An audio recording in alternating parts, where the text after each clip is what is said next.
Damn family while we're bullshitting.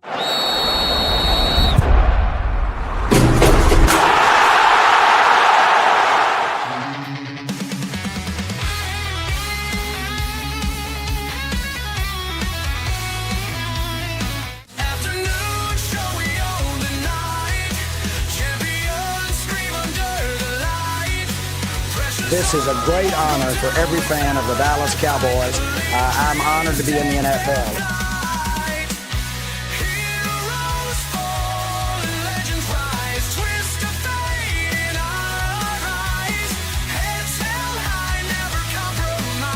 What can I say? Mamba out.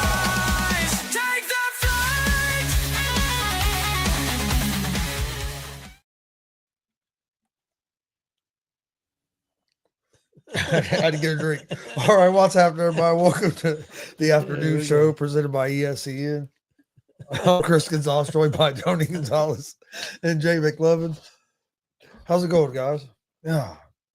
Had to get a drink too. Oh. It's going pretty good.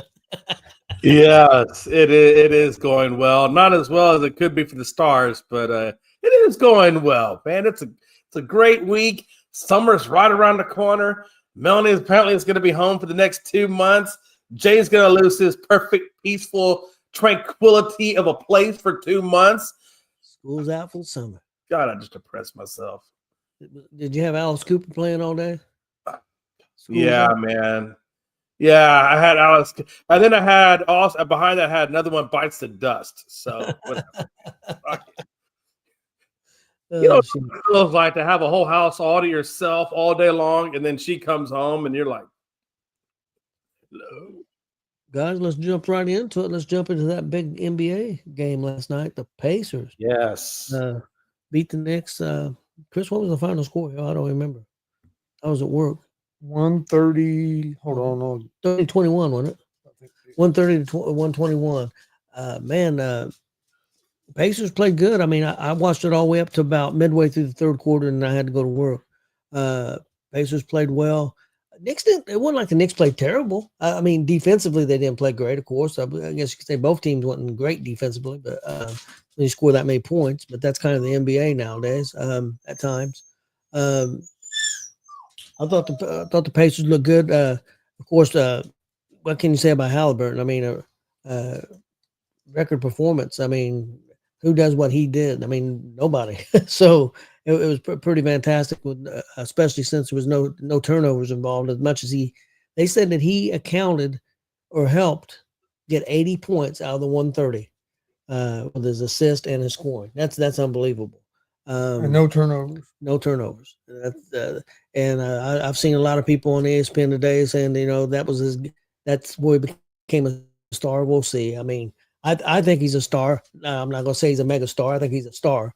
Of course, one of the guys on ESPN said, well, how can you call him a star? And he said he ain't won anything. And he said, well, you're the guy that says that Anthony Edwards is a star. What the hell has he won? And that guy, I got into it was old Williams from Duke. It used to be Duke. He was the one talking about good about Halliburton. I didn't even know who the other guy was. Dude, to me, it looked like he never played basketball. But he was he wasn't hammering him, but.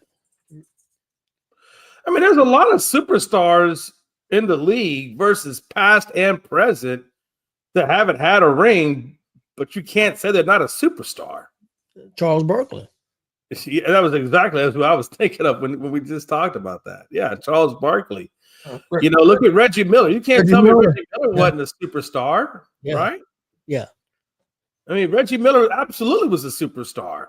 And that's what, People say Paul George is a superstar. What's Paul George ever won? Yeah, well, that's what he said about Williams. He said he's proven himself.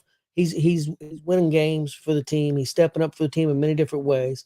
He's showing out, and he said maybe he wasn't a superstar before this season, but he is now, and I agree with that. The season he's had, and he does it many different ways. No, if you look at the stat sheet, and no, he may not be doing 30 points, even though he had 30-some points. He don't do 30 points every game. That's not his style. Do I think he could, if he wanted to? I think if he wanted to be selfish, he could score 30 points a game. But then the team may not win. And the most important thing to him is the team win. First thing he said after the game was he was upset. He scored 20 points, I think, the last game. He was upset the way he played. he said he felt like he let his team down, and he wanted to step up, and he wanted his team to win. So he's unselfish. Juan Sanchez still says Knicks in 7, but then also goes on to say that Reggie Miller is overrated. I got to tell you, Juan, I don't really believe that, brother. I don't think anybody in this panel is going to say that Reggie Miller is overrated. I'll argue with you about that all day. Come on, Juan. Come on. I know you don't really believe it. At least put a happy face or a laughing emoji. All day about that, but I'm also biased because Reggie's my favorite basketball player. Hey, Juan, Boston, Boston and 9, man. I'll tell you. You know, I mean, look at it like this. SGA is MVP of the league. But there's no guarantee that he's going to walk away with the trophy. What if he doesn't walk away? What if the Pacers are able to stop him and then become NBA champions? Are you then going to turn around and say, because SGA didn't get the championship, that he's not a superstar? We all know that he is. Yeah, he's definitely a great player too. Yeah. So I don't believe that. I mean, John Morant, everybody says Allen Iverson.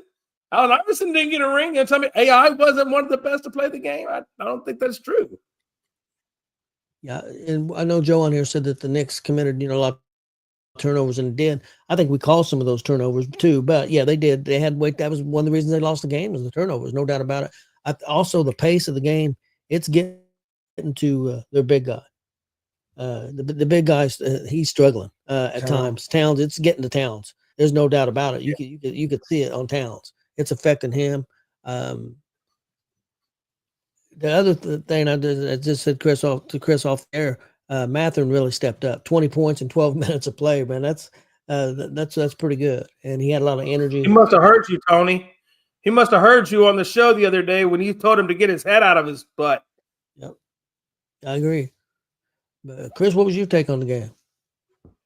I thought Pacers played well. I think the biggest difference in this game and the game 3 loss was the second half of this game. We kept the game at our pace, and we didn't let the game slow down and get to the Knicks pace. I thought the second quarter of this game, after that first quarter we scored 43. Second quarter we scored like 20 something, but the pace of the game slowed a little bit. Yep. Knicks got that early lead, a little bit of a lead in the second quarter by like 1, and then that last 2 minutes of the second quarter, Pacers went on that run, ended up going into the lead at halftime. Yep. And then from there on, we never let them get closer than 6 points. Yep. And the second half, Pacers was making the Knicks play their pace, a faster pace game. The Knicks, the way they're built, they're not. If the Pacers score 125 points or more against the Knicks, chances are the Pacers are going to win because the Knicks are not. They're just not built to play that kind of pace and score. They're not a team that scores 125, 130 points a game.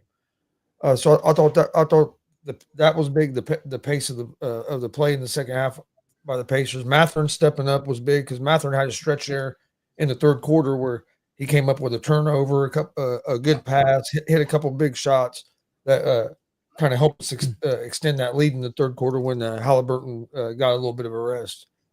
But no, I liked the way they played. Still, we didn't shoot. I mean, we started off shooting the 3 good. Then we got a little cold shooting the 3 in the middle of the game. But I like that we didn't just start settling for nothing but threes. Because it was like 3 possession row. We went down, took quick 3. Like, no. Yeah. But then they got back to taking the ball in the paint. Siakam had a quiet 30. He played a hell of a game. But watching that game with what Halliburton was doing, I didn't realize I knew Siakam had a good game, but I didn't realize he had 30 points until got toward the end of the game. I'm like, damn, Siakam has 30 as well. Toppin hit a big shot there. But no, I think Pacers they're right where they want to be. Now, hopefully we can close it out tomorrow night in New York, and then we get about a week to get rested up and get ready for the finals. And that's another thing with the Knicks. They don't have anybody that can guard Siakam.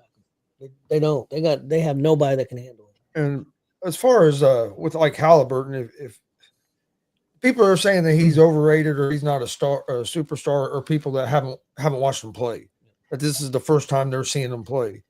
Like if you watch, like he's been doing, like he has 3 game winners in just this playoffs.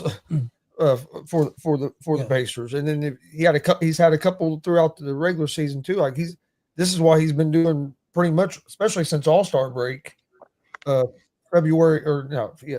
December on. This is why he's been doing all year. It's not like it's something new. They're just, to me, it's just people that don't pay attention, and then all these people that are saying this, if it ends up being the Pacers and OKC, it's going to be the worst finals ever. That's just idiots that don't watch basketball. I think it should be a great final. These two teams match up. It's going to be awesome to watch because they play a similar style, and you're going to have the number one offense against the number one defense, and they're a great offense too. Yeah, I mean, they're good. They're right up there in offense too. But I mean, you're going to have like the number one ranked offense against the number one ranked defense. So I mean, that's a matchup. Plus, there's the similarities in the way they're built. They both play team ball. It's not like, I think it's going to be a great series if that's what it ends up being. Which is, I mean, it's really looking like that. But Jay, before you give your take, I got a question for you, and I'm going to ask you because me and Chris we're Pacer fans, so we could be biased. I'm gonna be honest. So I'm gonna ask you: you've been watching a lot of the playoff games this year? I'm talking about just this year, not last year, or the year before, or what's going to happen next year, and that shit. Well, do you think if it ends up being the Pacers against Oklahoma, do you think the best two teams, them are the best two teams in the league as of right now? In your opinion, from your eye test.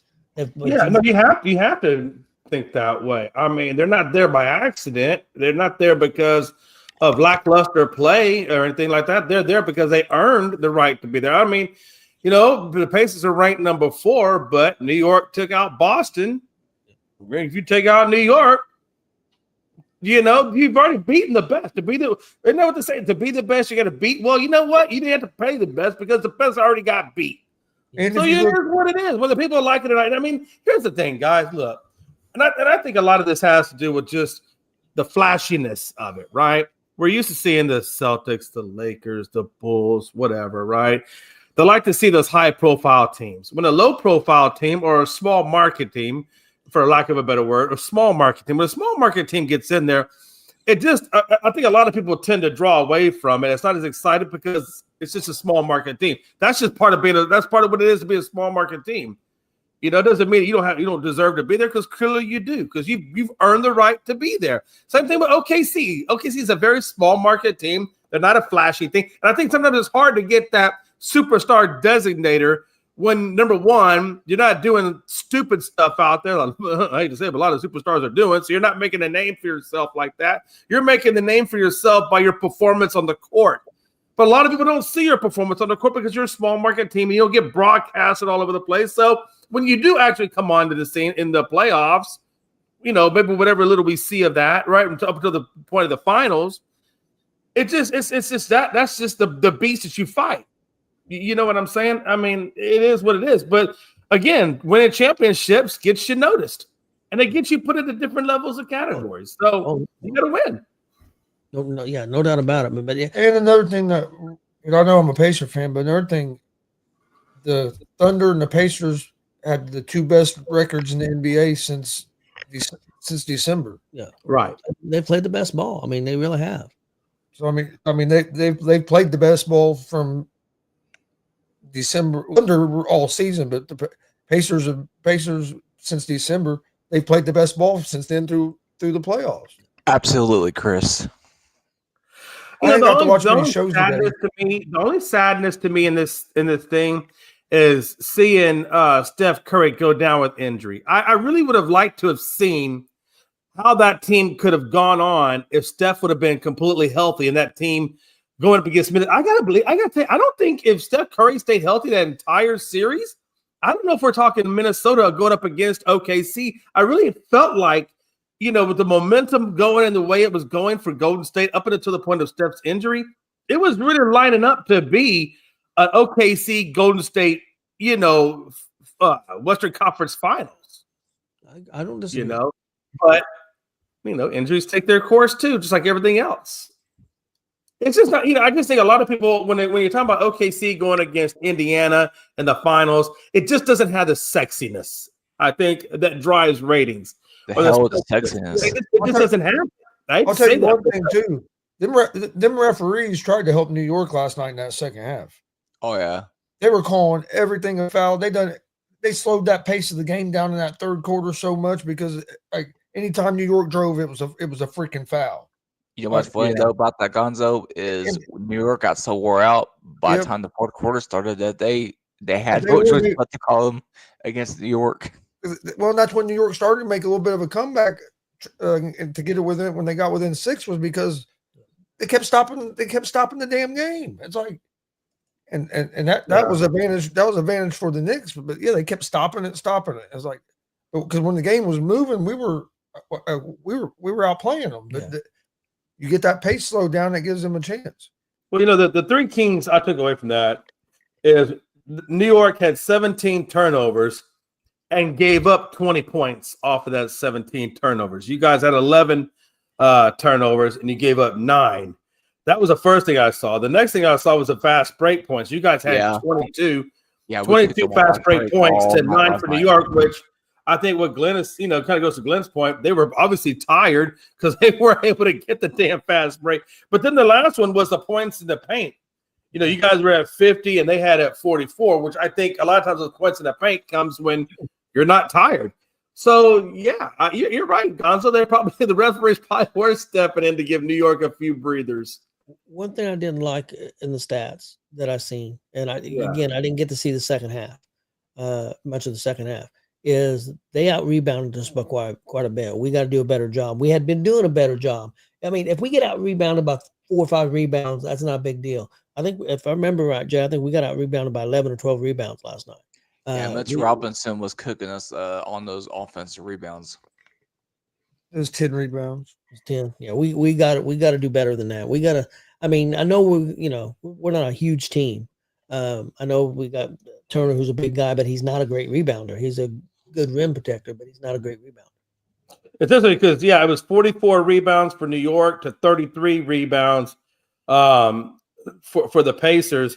And when I'm looking at the rebounds, if you look at the offensive rebounds, it was 13 offensively to 5 offensively for you guys. And then when you look at the defensive rebounds, that's where the most of the rebounds were. And it was 31 for New York to 28 for the Pacers. So you got out-rebounded by 11, but you did have quite a bit more assists. And it was 29 assists to 17 for New York. So you guys were definitely moving the ball a lot. More than what New York was moving the ball. If we can stay up and around that 28, 29 assist mark, I feel good about us winning a championship. When we drop down to that 18, 19, and 20, then that means we're playing too much ISO ball, and it could be an issue. But we're moving the ball like that. We're very tough to beat. And I'm not saying especially when you go up against OKC, that team ball mentality. Because I guarantee you OKC's going to play that team ball, and that's where I think you guys match up well. Because both you guys really facilitate pretty well. And that's a thing. People, I know it's two small market teams, but both of them play great basketball and they move the ball. It's just not all coming down throwing up threes. I think it's going to be a great series to watch for real NBA fans. I really do. And I hope that if we get there, we got to get there first, and they've got to get there. But if it happens and it's a good chance for both teams, but it's no guarantee.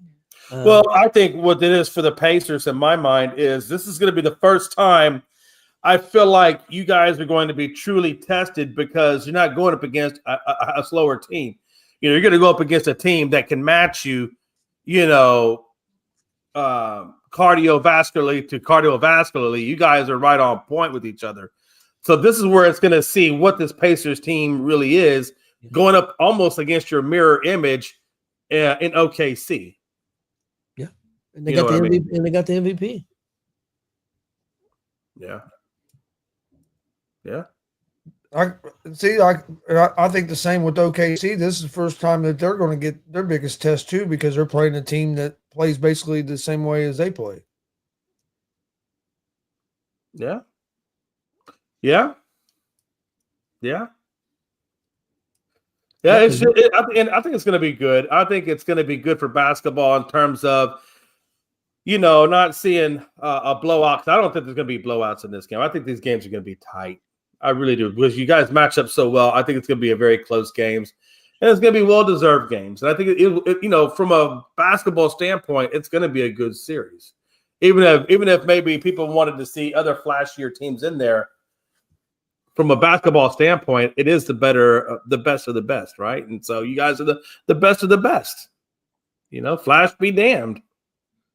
Joe, bet that farm, baby, because I've seen all your picks you made, and you suck at picking. So keep picking those Thunder, man. Yeah, keep picking the Thunder. Yeah, keep picking the Thunder. I remember Houston in 4. I remember a bunch of picks you made. Keep picking. Sound like Tyrese those Knicks fans out leaving Gainbridge on Sunday. Tyrese Halliburton has to play aggressive. When he plays aggressive, our offense is at a whole different level. It is. Because when he is aggressive and looking for his shot, it opens up everything for everybody else, because then the defense will collapse on him. And he's such a good passer. When he's not aggressive and he's just looking to pass, he's let the defense off the hook. Well, the best thing happened. Dude, he was awesome last night. I mean, he was 2 rebounds away from having a triple-double in the first half. One rebound. No, they took one away from him. Okay. I didn't know that. At first it was 9, and they ended up taking one away. Okay. So he end up having 8 rebounds at half, 11 assists, and 20 points. But I mean, yeah, he almost had a triple double at halftime. But his passing is just like there's times that I'm watching it and I'm thinking he's passing it to one person. And I think he's passed to one person, and the ball goes totally somewhere else. Like, I mean, that's true, Joe. You did pick Indiana in 6, but then yesterday you were saying that the Knicks were going to win and they're going to come back and win in 7. So you flip flop a little bit there, Joe. Hey, be nice to Joe. I like Joe. Nice. Be nice to Joe. Tony. Awesome. Tony, be nice to Joe. Damn it. Hey, and then tell you what, there was a lot of stars there at the game last night too. You had a lot of old Indiana players was there. That's what I heard. Danny Granger, freaking Jelly Roll was there. Yeah, Jelly Roll. But you had Jermaine O'Neal, George Hill. You seen who's something with McAfee? Yeah, then McAfee was. Oh yeah, McAfee. Yeah, there you go. It was something with McAfee. Yeah, Con and Triple H. Yeah. Hey, wait a minute, wait, Glenn, weren't you at the game last night? You went to that game, didn't you? Yes, yeah, I was at the game, man. So let me get my thoughts on this game. Okay, let's go. So, man, I tell you what, man, it was good to send them New York fans home quite disappointed last night. And let's go to the comments over here. I mean, I see Juan Sanchez thinking it's going to be Knicks in 7. He is going to fall in line. You know, at the end of the day, he is going to acknowledge us like Roman freaking Reigns. Because the Pacers are going to get it done tomorrow night. And it's going to be Oklahoma City and the Indiana Pacers in the finals. So what did you take away from that game? When you're watching the game, what was the biggest takeaway from Indiana that you took away? It kind of goes back to what we were saying earlier about some of the foul calls. And at the start of the fourth quarter, New York was committing fouls like it seemed like 6 possessions in a row because they was wore out. Then OG was on the line late in the fourth quarter trying to close the gap a little bit. And every time that he shot free throws, that dude is like wore out. He has his hands on his knees and everything else, man. So, granted, the Knicks are a decent team, man, but they're about to be put out tomorrow night. Another way you can tell teams get tired, and I can tell with Brunson at times, it's when he's shooting a shot and it's hitting the front of the rim. Hitting the front of the rim. You can tell it's affecting him, the pace. And I know everybody's got their style play, but you get in the playoffs deep. You're going to have to be able to play more players. So he tried. Well, I know he does, but my point is this, Chris. Why didn't he do it all season long? Yeah, that's my point. We're the only team I think that's made Thibodeau change his style. Like he actually was playing more players, and he was trying everything he could to figure something out. But you can't expect guys that don't never play. I mean, they may be able to step up for a little bit, but they're not going to be able to consistently do it. Yeah, then they handed McAfee a microphone during the fourth quarter and let him cut a promo, and he got that building fired up. Yeah, he said he named out some of the celebrities, Spike Lee, Ben Stiller. Ben Stiller, which I guess Ben Stiller didn't like, but a couple others, and he said that let's send these some bitches back home with their ears ringing, and getting the crowd fired up and the crowd getting loud and stuff. So yeah, but the way everybody's clipping it, they're leaving out send these sons of bitches back. They're just saying back home, and they're cutting the clip off. They're cutting the clip off. But he said with their ears ringing, and the crowd starts going crazy, being loud. That's what he's trying to get the crowd to be loud. But yeah, they are cutting that clip off to say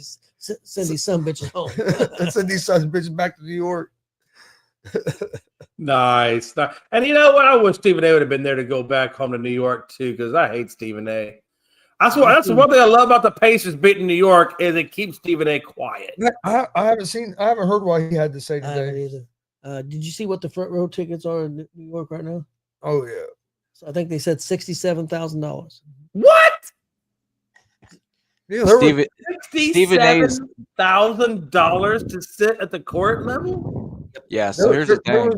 There was a ticket for the Pacer game last night for almost 40,000. Yeah, McAfee said he knows what he paid for his tickets. He sat right there at the front.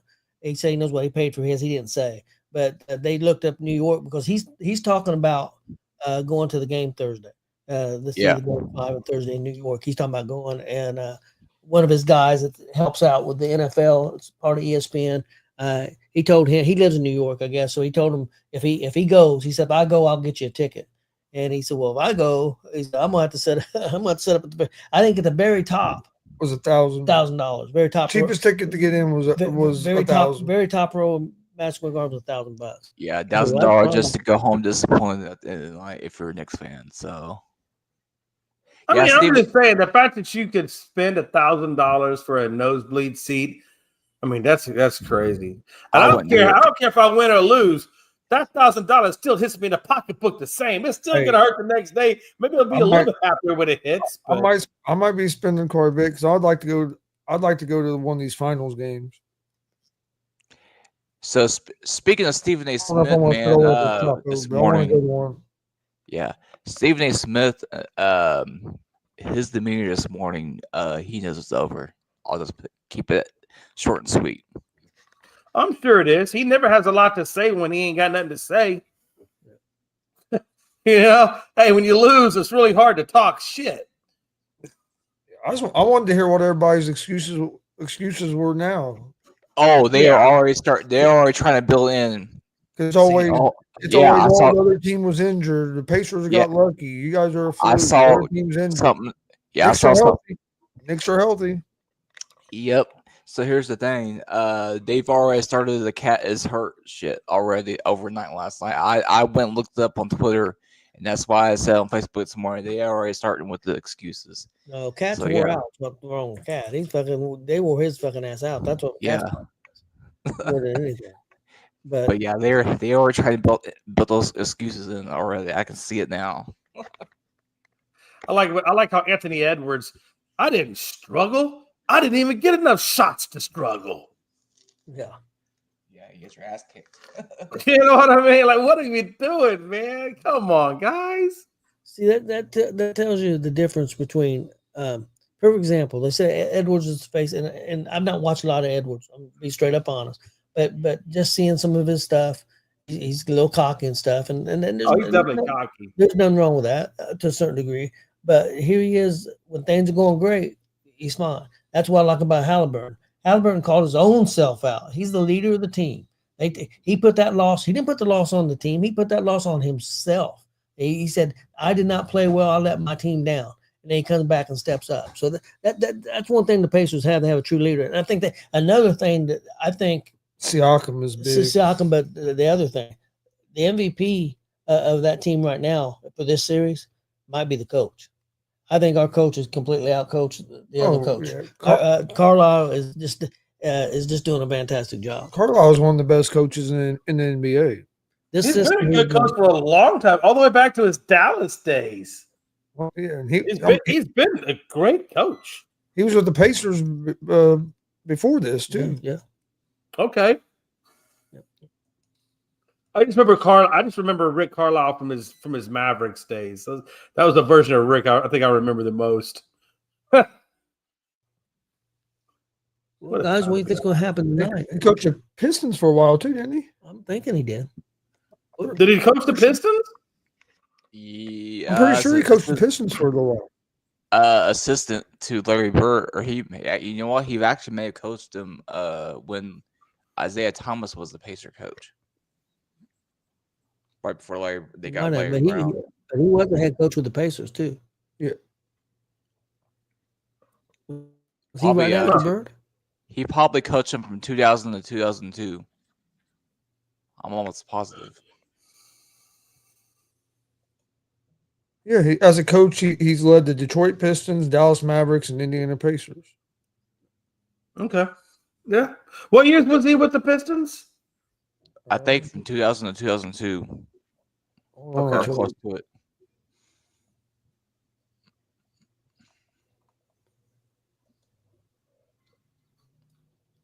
Chris looks it up. Why Guys. What 71%. ESPN has OKC winning tonight by 71%. Yeah. Yeah. Yep. 2001, 2003. 01 to 03? Yep. 01 to 03. He was right before Larry Bird took over. Yeah, because he left the Pistons and came to the Pacers to be head coach. What do you guys think is going to happen tonight? And then went to Dallas and then came back. We got the Timberwolves and OKC. That game is at, am I right? Is it OKC? Yeah. Yep. It's at OKC. I think they close it out, guys. I just don't think the Timberwolves just don't have enough. I mean, they just don't have enough. If they was going to have a shot, they had to win that last game. And honestly, Edwards and Randall didn't step up. The rest of the team stepped up, and they didn't. I mean, just being honest. And they only lost by 2, even with them not stepping up. But, yeah, I think it's over. If they could have got 2-2, maybe they would have had a chance. But 3-1 now, I think it's over in 5. The way this series has been mirrored by the Pacer series as far as the teams, Oklahoma and Indiana. It's like the series is the East Finals and the West Finals is mirror each other as well. Oklahoma gets done tonight. Well, a little bit, but how do you explain Minnesota just completely going crazy and destroying Oklahoma that one game? I mean, it was like the Pacers losing Game 3 against New York. It's just an anomaly. Well, no, I mean, yeah, I know we lost, but my thing is how bad did Oklahoma lost? I mean, we lost by 6 points, and we could have won that game. That Oklahoma was never to a certain point, wasn't even in the game.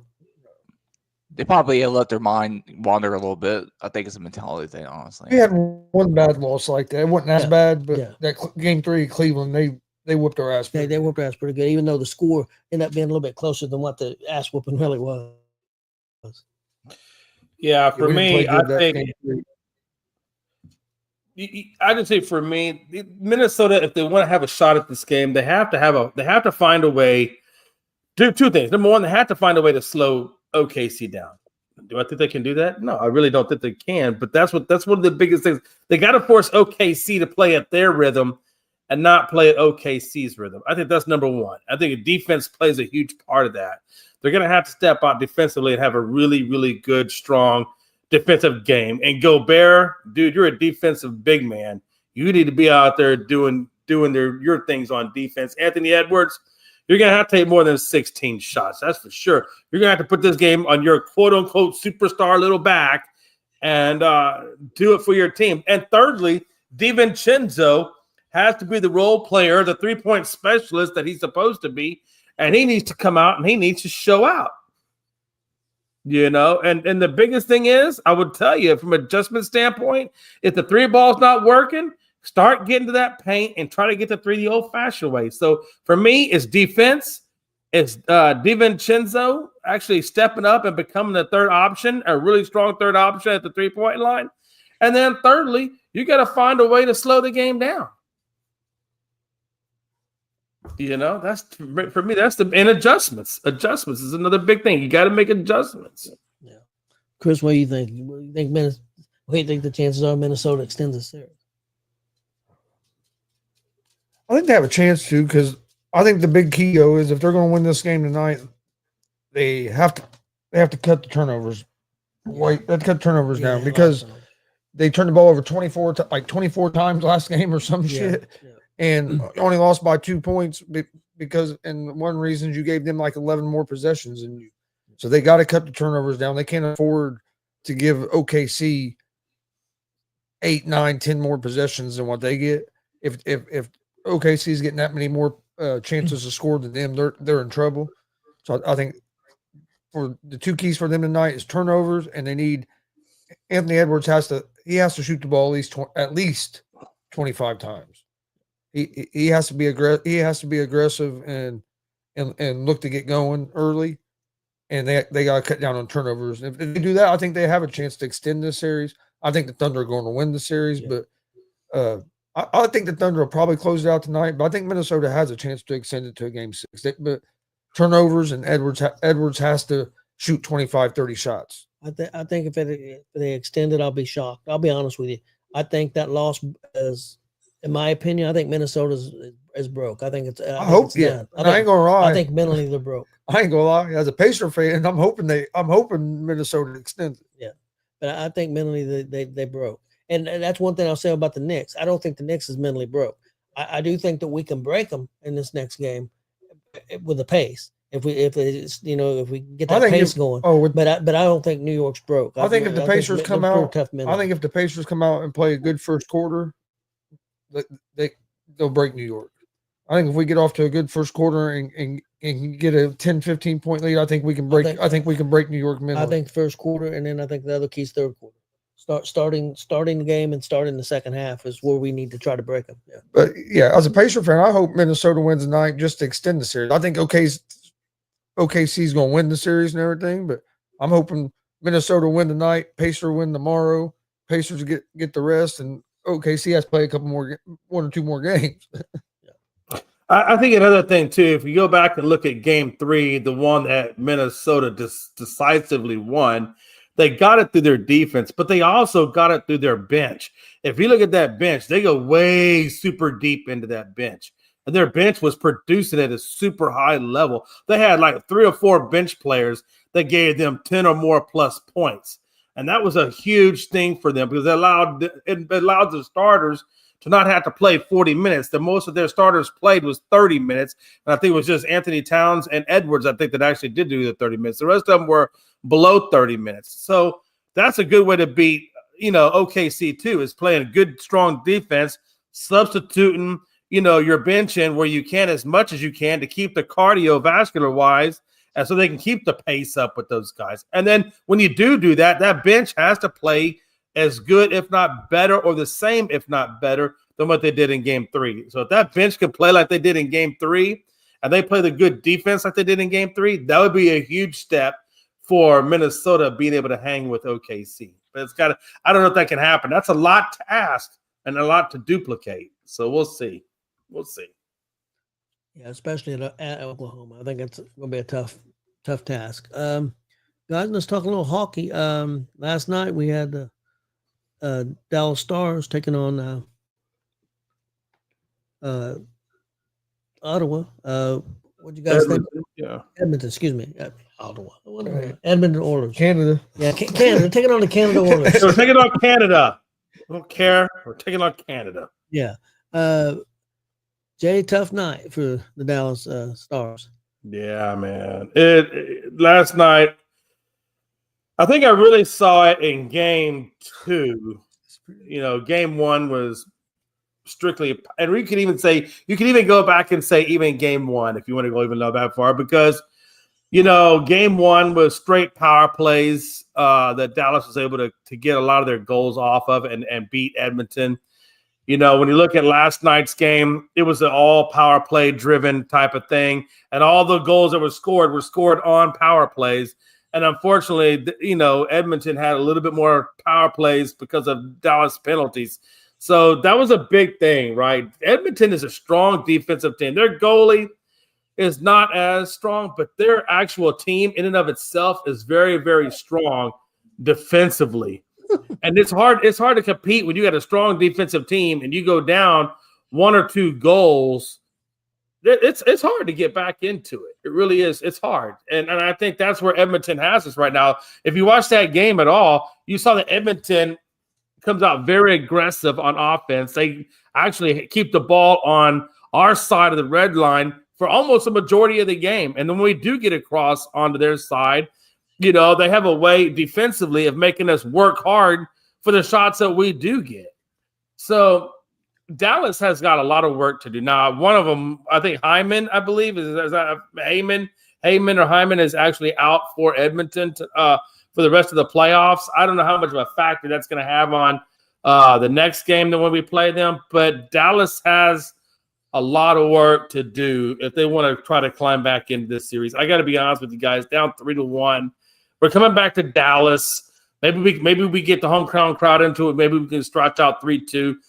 But I think ultimately, I just feel like when we go back to Edmonton, if we can't get these penalties under control and put them in more power plays than us in power plays, that I think Edmonton's going to ultimately win this series. It's just looking that direction. You got to find a way to score. I mean, because ever since the first game, I think they've only scored maybe 2 or 3 goals in the last 3 games. Yeah. So they're having trouble scoring, and that's one thing. Edmonton's going to score some. I mean, you're not gonna hold them to no goals very often. So if you're not scoring 2 or 3 goals, you're not going to beat Edmonton. So Dallas is in a bad spot. But if they win tonight, they can put a little pressure on Edmonton. That's what they need to do. They got to win. And I truly believe that Edmonton is a very, very physical team. Like Edmonton is very, very physical, and Edmonton is very aggressive. If you look at the hits, it was 46-23. I mean, they had double the amount of hits on us versus what we had on them. If you look at the shots on goal, it's 33 for Edmonton to 29 for Dallas. And that's what I watched mostly in this game. I watched Edmonton push Dallas around physically for the majority of the game. And I think it just wore Dallas out. And they just, and again, with the power plays and the amount of penalties that Dallas racked up, that's where they blew us out. If you watch that game, it was 2-1 going into the third period. And then Dallas wound up putting themselves into a couple of power play situations due to Dallas penalties. And ultimately, that's where Edmonton was able to get the other 2 goals, ultimately to take us out 4-1. Penalties, killed Dallas, and the aggressive style on offense and defense of Edmonton is putting a lot onto Dallas. It really is. Yeah. Well, also tonight we've got Carolina Hurricanes down. They're down 3-1 to the Florida Panthers. I think we're back at Carolina. Big game for Carolina, man. They got to win this game tonight to have any kind of chance. I think Florida closes it out. Florida's a better road team than our home team. So I think Florida closes tonight, but we'll see. What do you think, Jay? Oh, absolutely. I think, man, the way Florida is playing right now, I mean, in all honesty, I mean, as good as I think Edmonton is, I think Florida is even better. And Bob Broski is a hell of a goalie, over there. So no, I do think that Florida closes it out, and I think they're gonna get it done probably in that first 2 periods. I think they're gonna make their mark known, and I think the third period is just gonna be to get them to the team bus and on the way back. So no, I definitely think that Florida wins tonight. And I think they wrap it up tonight, and then we see what Dallas can do against Edmonton to see who's going to be battling it out versus Florida. And Florida, I mean, correct me if I'm wrong, they won the Stanley Cup last year, so I think they're going to be defending it again this year.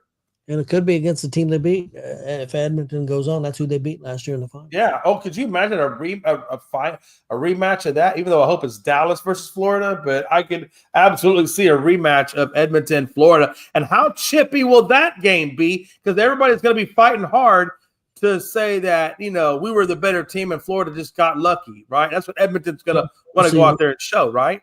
This would be Florida's 3rd straight year in the Stanley Cup Finals as well. Yeah, Florida's, man, they're a beast. Florida's a beast. Vegas beat Florida the year before. Then last year, Florida had Edmonton down 3-0, and Edmonton come back and forced a game 7. Yeah. And so it should be a lot of fun if we do get that series, but we'll see. Let's talk a little bit of baseball. Let's talk a little bit about the Astros and the Reds. Jay, I seen Tuve had a big game, and also see you got a pitcher who's going to be out for the season. Want to tell us a little bit about that? Yeah, unfortunately, Blanco has elbow inflammation. Blanco has had a Tommy John surgery in the past. He's 31 years old. That means he'll miss the rest of this season. And I would venture to say at best he misses half of the season next year, depending on how that inflammation goes, how the surgery went, and how he reacts post-surgery in terms of rehab. What do you have surgery for? Oh, he had surgery to they didn't specify what this, like, they didn't say it was Tommy John. They didn't say this, that, or the other. All the report says is that he had elbow inflammation and then he had surgery. And if I had to say anything, they probably went in there to scope it, find out if there was any more damage other than just the inflammation. And then if they need to clean it up, if he's got any bone chips or whatever in there, they'll probably clean that up, sew him back up, put him in rehab, and then he'll come back next year. That would be what I would say is the issue. Because if it was Tommy John, or if he was going to have Tommy John, they would have specified Tommy John. But just the fact that he has inflammation, I think they're scoping it like they do anything else, just to find out if the injury is any worse than what they thought or what the imaging is showing. Either way, though, I guarantee he misses 12 months. He's gonna be down for a hot minute. So now you got Arrighetti, who's still dealing with being on the IR, dealing with his injury. You got Blanco out. You got Wisniewski, who we traded for in the Kyle Tucker trade, and we brought him over with Paredes and Cam Smith. Well, now Wisniewski is having Tommy John surgery, so he's gone. And then you got Garcia, and you got Javier still battling from last year's Tommy John, trying to get back into the rotation, which doesn't look like it's going to come anytime soon. So, and then you got, at least 4 of our relievers on the IR. So, pitching wise, we are very much a Band-Aid unit of Hunter Brown, Framber Valdez, and then back into the rotation after missing 2 years is Lance McCullers. Those are our 3 guys. The rest of it, the other part of the rotation, and even into the bullpen, is minor leaguers that we brought up out of Sugar Land. And that's what the Astros are working with right now. So, but even to say that, I've got to give my Astros mad respect, because even though you're dealing with all of this, and you got to remember our batting rotation went through a major overhaul. We brought in Christian Walker to take over at first. We brought in Brian Rogers from Colorado to take over second. And then we got Paredes at third, and we got rookie Cam Smith in right field. And then you got Dubon, who's a journeyman type of guy, or utility kind of guy. I think he's playing either left or center. I believe he's playing center. I think McCormick is playing left. But all I'm saying is this whole team is vastly different than what they were last year, right? I mean, they don't even look or feel the same. Bregman's gone, Tucker's gone. And for some reason yet, we're still only a game and a half out of first, and we just beat the Athletics last night 11-1. And realistically, we just took 3 out of 4 games from Seattle Mariners, who own the first place in our division. I would tell you that I would not be surprised if we're either a game and a half back at the All-Star break or in first place at the All-Star break.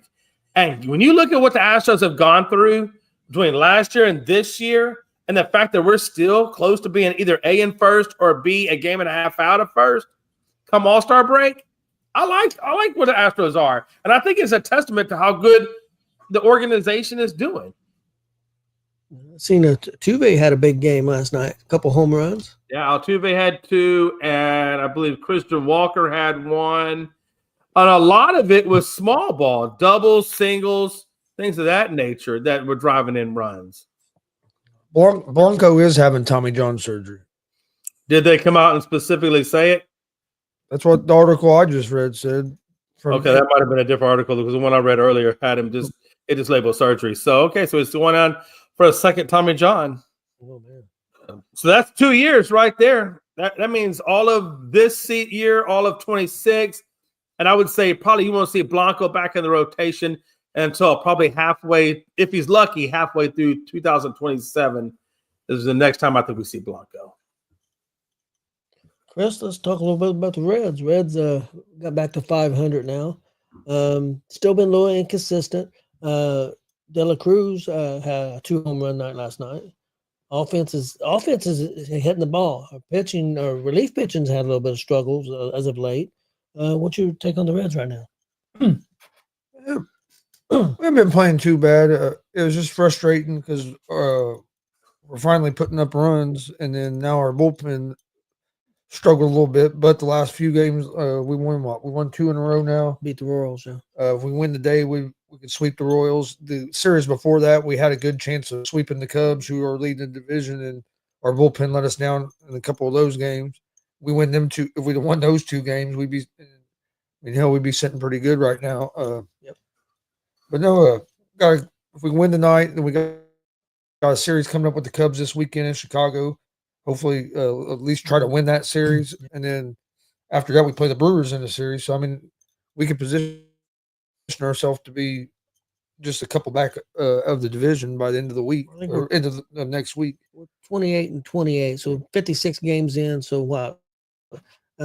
All-Star breaks a few games over 80. So still not to the halfway point yet. Hopefully, everything will keep hitting the ball, and our pitching gets stabilized by All-Star break and be ready for our starting pitching's still been good. Starting pitching's been solid. Can't complain about that at all. Relief pitching's been a little up and down here the last couple of weeks, but if we can get that back, it was pretty good before that, so we can get it back on track. I think we're not setting too bad. I mean, we're still in it. We haven't went on none of them losing streaks like we have the last 2 or 3 years, where you lose 10, 11, 12 in a row, and then you dig yourself a hole that's almost insurmountable to come back from. I mean, we're only like 6 games out of the division. Could have only been like 5. The Cubs won on a walk-off hit yesterday. The Brewers won on a walk-off grand slam or some shit. So both them teams that are in front of us could have very easily lost yesterday, and we'd only or we'd be a game ahead of the Brewers instead of tied with the Brewers, and we could have got a game on the Cubs. But both them went on walk-off. They both went on walk-off hits last night. I think one of them might have been a walk-off grand slam, if I'm remembering correctly. Yeah, and so you guys are at 500 right now. You're taking on the Kansas City Royals, which are 20. I think just a game above 500. So yeah, 29 and 27 is where the Royals are. 6:40 start time in Kansas City. How do you see that game shaping out? We got Hunter Green on the mound. I see us winning again tonight and sweeping the series. Hope so. Okay. Hope so. Guys, we won the first 2 games of the series there in Kansas City, and then we have our best starting pitcher on the mound. Yeah, right now the Astros are down 2-1, 2 outs, and a man on second and third. So, actually into the third. So right now it's 2-1 in favor of the Athletics at the bottom of the third or end of the third. So yeah, I think we'll win tonight. I still believe we have a good shot at taking out the A's tonight. I really want to. The Mariners are playing. Who are the Mariners playing? They are playing the Nationals. So, Washington, if you're hearing me, I need a win. I need you guys to win tonight. So the way we win and we get to a half game. Let's go Nationals. Okay, guys, I got this thing from the Athletic. It's the all quarter century team.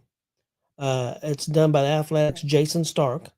And see what you guys think. The outfield, who they had picked, is Barry Bonds, Mike Trout, and Aaron Judge. That's the outfielders they picked for the all quarter. Now remember, this is quarter century. Third base. So that's last 25. Is that last 25 years? That's 25 years. Okay. Third base, they had Adrian Beltre, shortstop, Jeter, second, Altuve, first, Pujols, designated hitter, Ortiz, catcher, Molina, and here's your pitching staff: Verlander, Kershaw, Ray Halladay, Randy Johnson, and how you say that name, Chris? I never can pronounce it.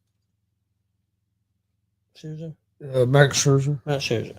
So what do you guys think? Let's go with the outfield. You guys agree with the outfield? Barry Bonds, Mike Trout, and Aaron Judge. Is there anybody you think's missing? No, I think the only issue I have with Trout is just his injuries. He's so injury plagued. But if we're just talking about just raw talent or just talent and talent alone, or and just that metric and not what they've done, but just their talent level, then yeah, I definitely think Trout is in there for sure. No doubt about it. No doubt about it. You think that three sounds pretty good? Bonds, Barry Bonds, Trout, and Judge. I think you can make a case that Ken Griffey Jr. could be on there. I was thinking that to a certain degree. I also think, and again, this, he plays with the Cubs now, but I really like the play of Kyle Tucker. He doesn't have the home run power like Judge does, but he does have a much better batting average and overall contact hitter than what Judge is, and he plays defensively better in the outfield, I think, than Judge does. So I might have an issue with Judge. Okay, guys. And I hate that Kyle Tucker's not on our team, but I might have an issue with Judge. All right. First base, Pujols. Anybody else there? You think maybe? That's what I was thinking of. I like Pujols at first. I mean, I don't know if anybody that hits the ball better or fields better and if we're only talking 25 years, last 25 years, that would outdo him at that point. Chris, can you think of anybody?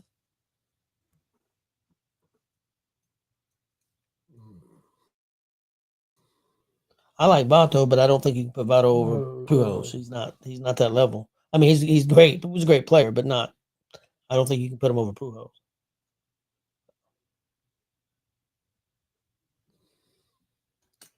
Yeah, I can't think of anybody better than Pujols.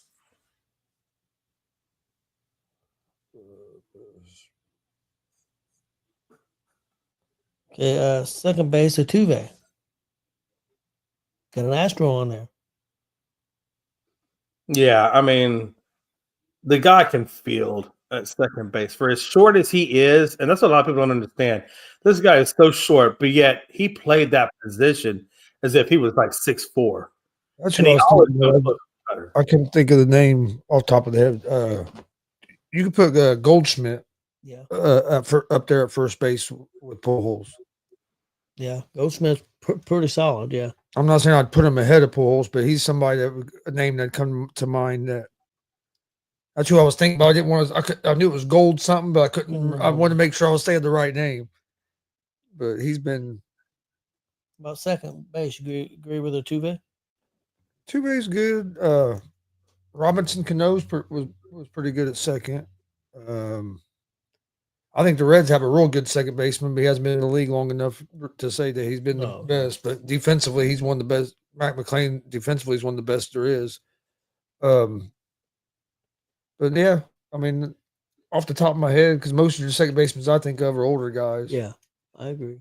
I don't know. Shortstop. How long has it been since Brandon Phillips has played? Well, he played in the 2000s, wasn't it? So I'd put him right up there with Altuve at second base, fielding the ball. Derek Jeter, shortstop. Yeah, I'm not going to go against the captain. I mean, I mean, we've had a lot of good shortstops over the years, but geez, man, Derek Jeter, the captain. Yeah, I can't go against that. Third base, Beltre. And when we talk about that, are we talking about just defensively, or are we talking offensively, or are we talking both? It don't say. It just says let's pick baseball's all-quarter century team via the athletic Jason Starks.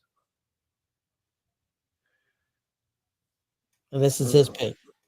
Yeah. I got you. Because I mean, I like Belcher. I mean, but I tell you what. I mean, the only problem I have with the player I'm about to say, and I'm thinking Bregman. But the only problem I have with Bregman is he's very up and down offensively. So I think that's the part for me that holds Bregman back from that conversation. I think if Bregman was more of a prolific hitter, then I would probably put Bregman in there because he is by far one of the best defensive third basemen to play the game. And I would challenge anybody on his defense, the Gold Gloves, the whole 9 yards, how he fields that ball, what he can do with it, barehanded, the whole 9. But for me, the part that holds me back from Bregman is I just don't think offensively he has enough to take out some of the other third basemen. I think offensively is where that kind of falls apart for me with him. Anybody at third base for you, Chris? Besides Beltran? Alex Rodriguez. Yeah. Because when did A-Rod? When I was thinking A-Rod, I said Jeter's in that same time frame, and so would Maybe A-Rod. you're going to use Jeter because A-Rod originally was a shortstop, but then he moved. But then he moved over. He moved over to the third, but is he the best at that position though? He was awful damn good at third as well. I mean, I know he can hit. Everybody knows he can hit. I just didn't know how well. I didn't follow him as much at third base as I did at shortstop when he was with the Mariners.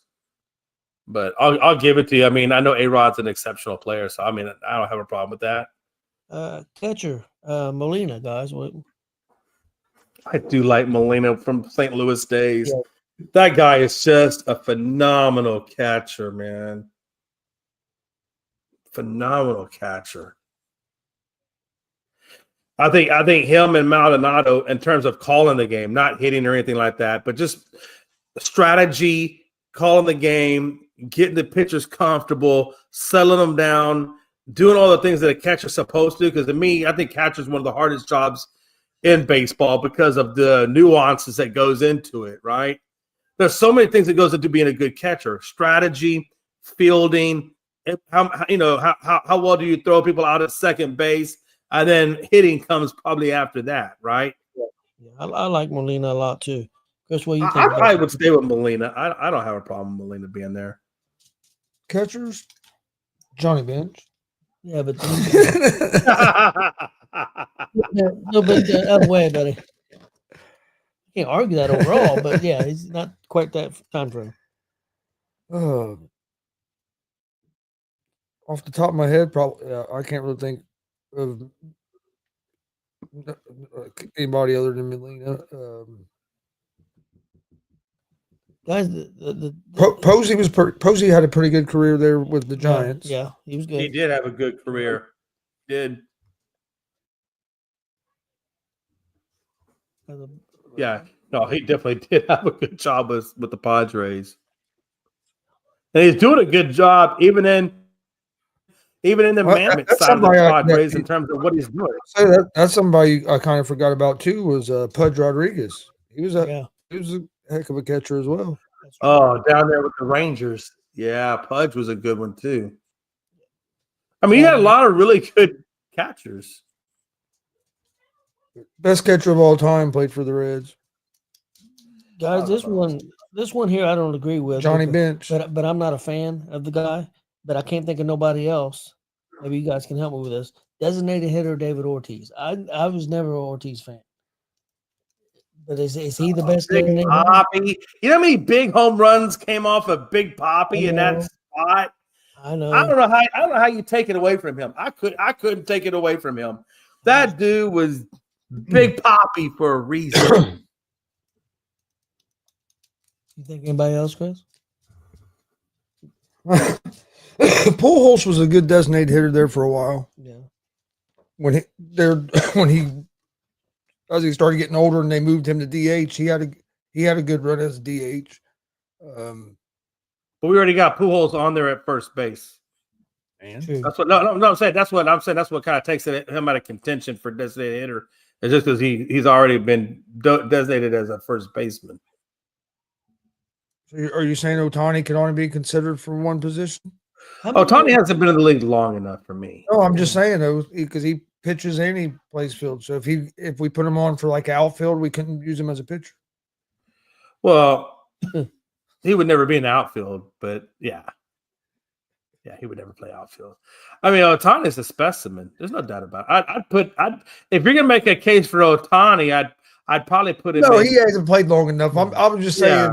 Since you said that since he was at first, we couldn't use him at DH. Well, what about Ohtani? We can't use Otani It's as a because you're being DH. a dick. It's We because can't use Otani as a DH in a pitcher. Am I remembering things wrong? What didn't Pujols come in the league as a third baseman?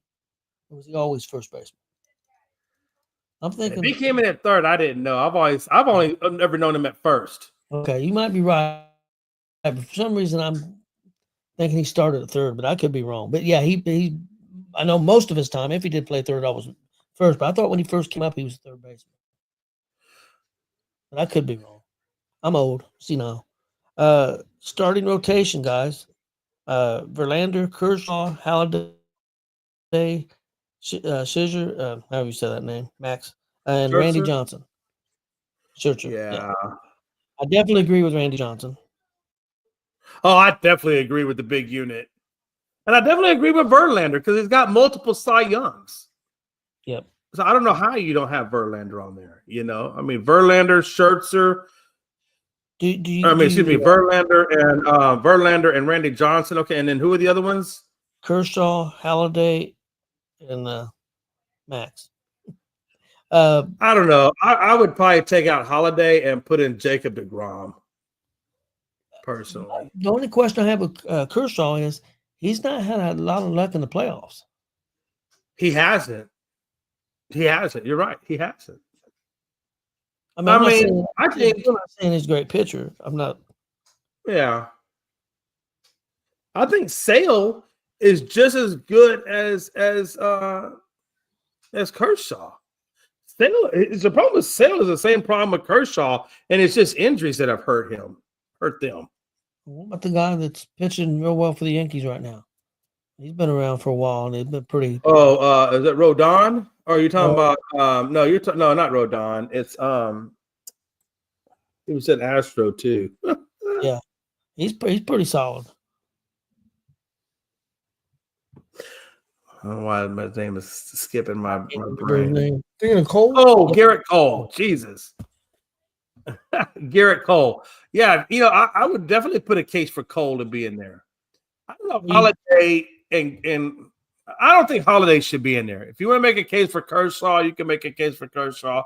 I don't think Holiday should be in there. I think there's other pitchers out there that are better. I think DeGrom is better than him. Do you think Max deserves to be there? Who's that? Oh, the name I can't say. Scherzer. Oh, Max Scherzer. Didn't Scherzer get it? Didn't he also get a Cy Young? I think so. When Max Scherzer's on, that man is very difficult to hit off of. What do you think about the rotation, Chris?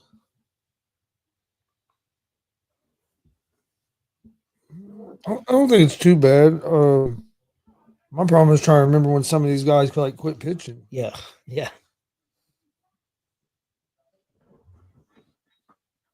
Because like Pedro Martinez could be on that list, but when did he stop pitching? Yeah.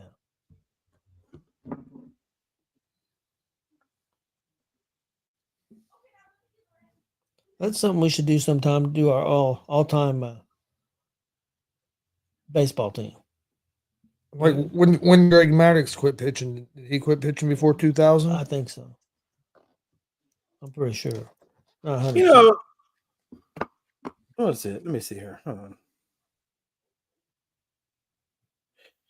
Yeah, you got to have Max Scherzer in there. He's won 4 Cy Youngs. Yeah, it's got to be there. There's no way if you're winning 4 Cy Youngs, you're not in there. So Scherzer, Verlander, Randy Johnson, those are 3 automatics that I don't think you can. Who should be on there? Did Randy Johnson past 2000? Yeah, he did. You know, I don't remember the exact year he left, but I know he pitched into 2000. I know who should be on there. It's not. I'm almost positive he was with the Astros when he did pitch in 2000 because we got Randy Johnson towards the end of his career.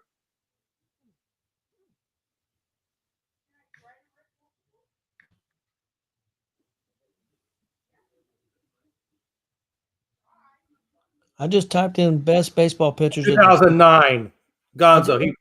Randy Johnson retired in 2009. I just put up best pitchers of the 2000s, and this is what came up. I had Verlander, Kershaw, Randy Johnson, Pedro Martinez, Oh, Pedro. I forgot about Pedro. I said Pedro. Max Scherzer. But the other one they have up there is Chapman, the relief pitcher. I don't know about all that. I mean, if you want to put him in the bullpen, best of the bullpen, that's fine. But I would put him at starting pitching. But yeah, Pedro Martinez. How do you not have Pedro Martinez? I forgot about that. I would absolutely have Pedro in there.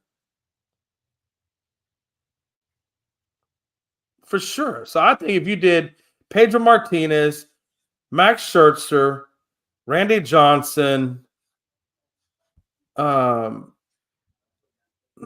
one am I missing that we just named?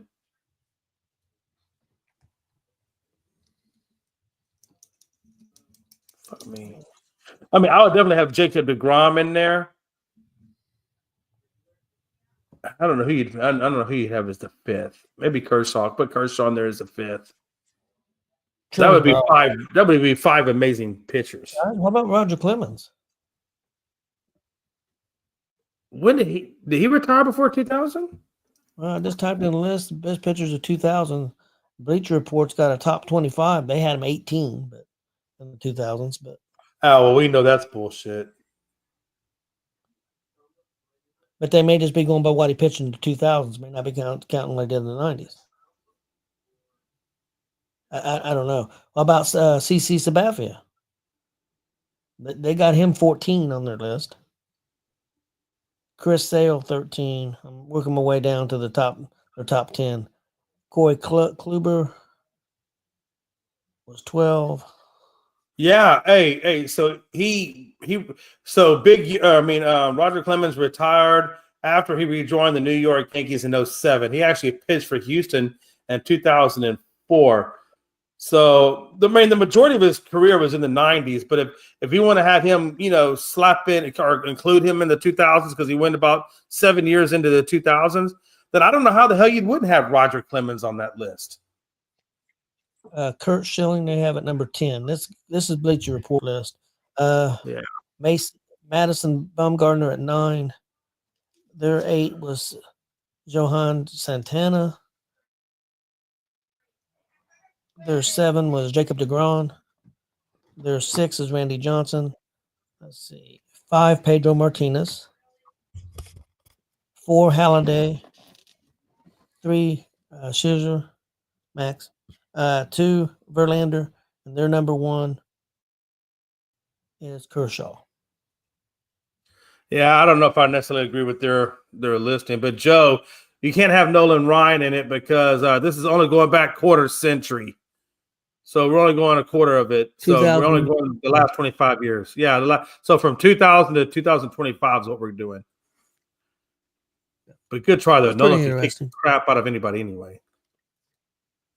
Freaking big unit. One of these times when the NBA's over with, and stuff, we'll all do our all-time baseball team. Do outfielders, infielders. We could all do that. I think that'd be cool. To see how different. No, I'm down for that. I'm always down for that. I think those things are a lot of fun. Yeah, I'm always down for that. Those things are a lot of fun. Did you hear me, Jay? I'll just put the Big Red Machine 75 team down. Oh, God. Reds fans. I mean, I'm not going to go against it. I mean, you guys don't have a whole lot out there in Indiana to deal with. So here's to Indiana and the irrelevancy of that state. Reds aren't even from Indiana, but okay. Hey, it's close. No. But you guys are. And I know that's your closest team is the Reds. So you are a Reds, even though you're in Indiana, you're Reds by proxy. I mean, that's true. But we don't really have a true home, right?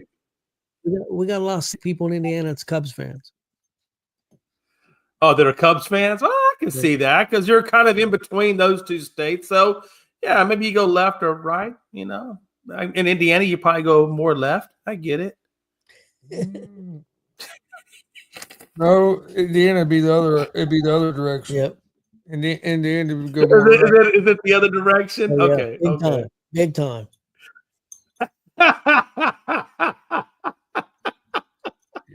It's big time here. Indiana's definitely a red state. Yeah, we love the Republicans. But yeah, man. I mean,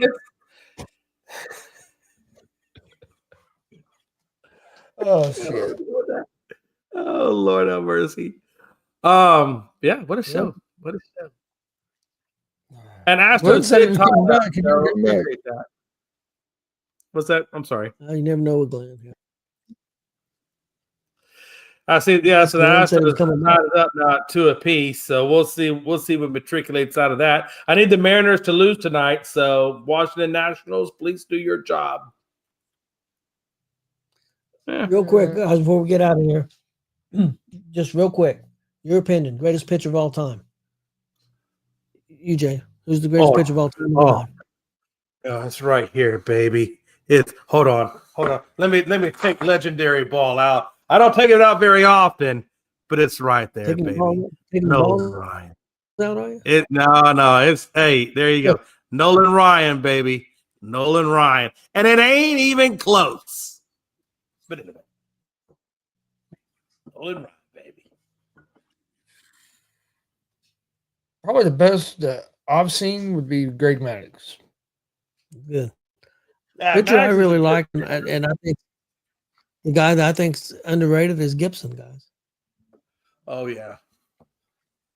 And don't get me wrong, Nolan Ryan. Oh yeah, you can't argue Nolan Ryan. I just either. I wouldn't have. I'm not a Braves fan at all, but just to watch Greg Maddux when I was a kid, watching Greg Maddux pitch was just the way he could. Oh yeah.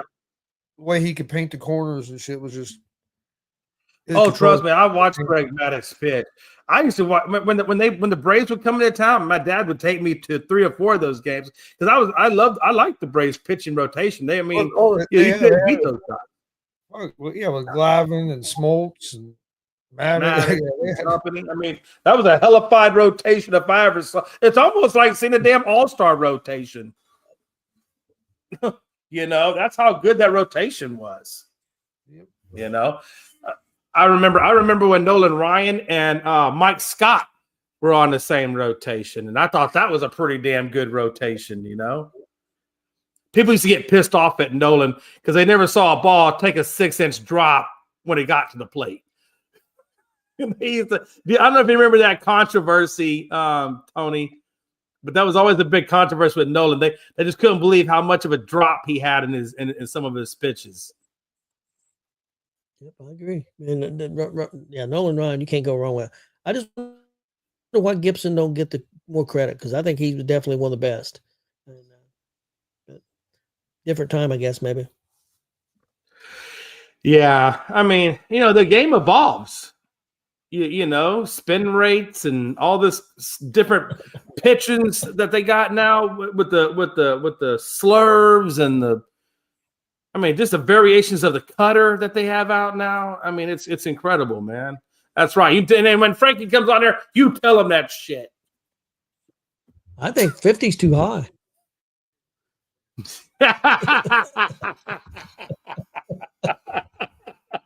How did he make the list?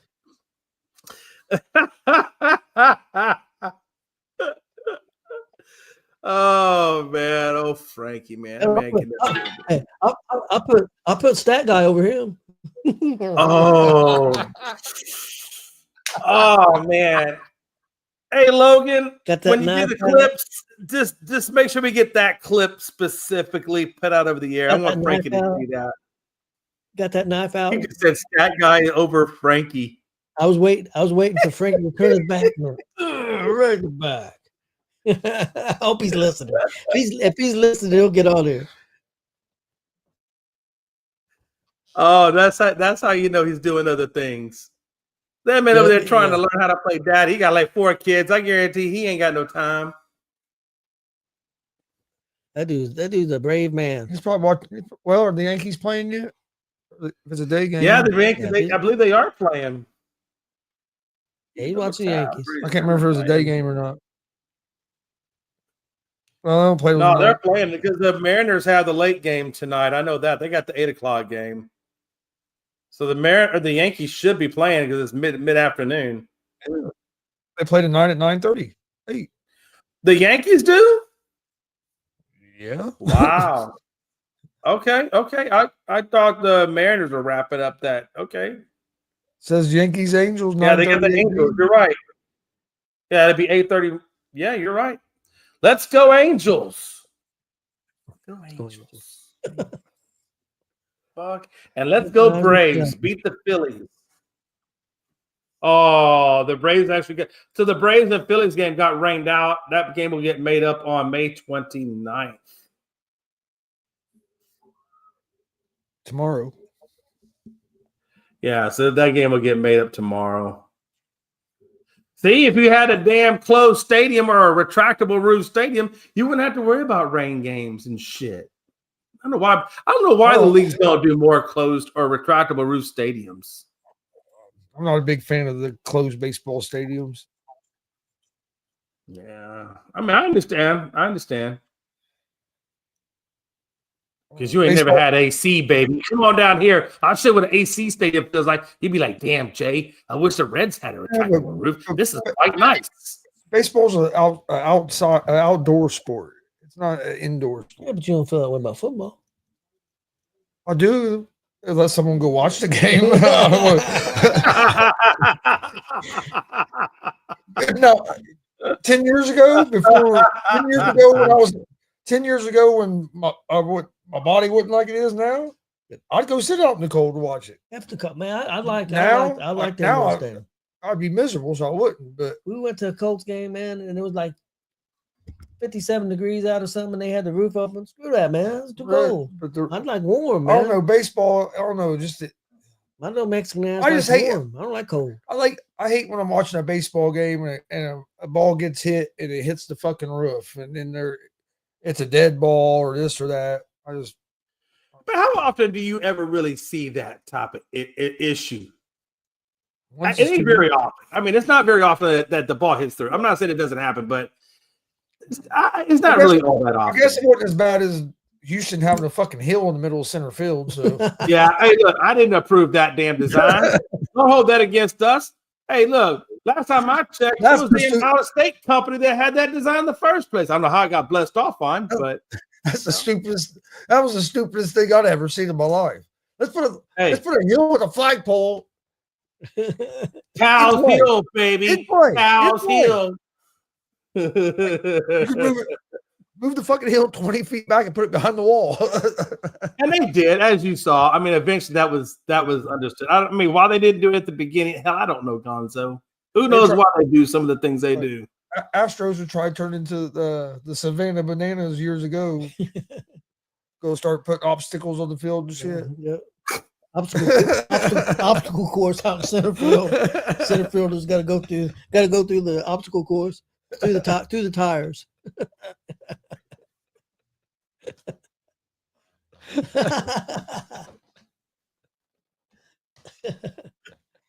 Let's get out of here, guys. Oh, please, let's go. All right. Go Stars. Let's get one more win. Come on. Go Pacers. We'll close it out tomorrow. I'm looking for the button. This is why you don't smoke weed when you get on the air, folks. You can't find shit. No, that's the opposite problem. I should have smoked before I got on. Tony.